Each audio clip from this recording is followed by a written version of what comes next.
மாங்காட்டில் உள்ள கிராம தேவதையான வேம்புலி அம்மன் கோயிலுக்கு வந்திருக்கேன். இங்க அருள்மிகு மிகவும் சக்தி வாய்ந்த சேஷ்டாதேவி அம்மன் இங்க வீற்றிருப்பது மிகவும் அபூர்வம்.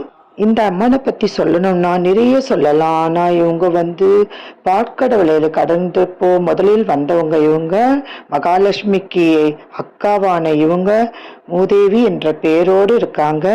நல்லவங்க கெட்டவங்க அப்படின்றது இவங்களுக்கு தெரியாது. என்கிட்ட நீ வரம் கேட்டு வந்துட்டியா, இந்த வரம் உனக்கு என்ன வேணும் சொல்லிட்டு வாரி வழங்கும் அதி அற்புதமான ஒரு தெய்வம். இவங்க வீட்டுல எந்த கஷ்டம், குடும்ப கஷ்டம், பண கஷ்டம், மன கஷ்டம், பெண் குழந்தை பெருக்கலையா, வரன் அமையலையா, நீ ஜாதகத்தை எடுத்துட்டு வா, நான் உனக்கு முடிச்சு கொடுக்கறேன் அப்படின்னு சொல்லும் அதி அற்புதமான ஒரு தெய்வம் இவங்க. நீங்க ஒரு முறையாவது இந்த அம்மனை போய் தரிசனம் பண்ணிட்டு வாங்க எல்லாரும்.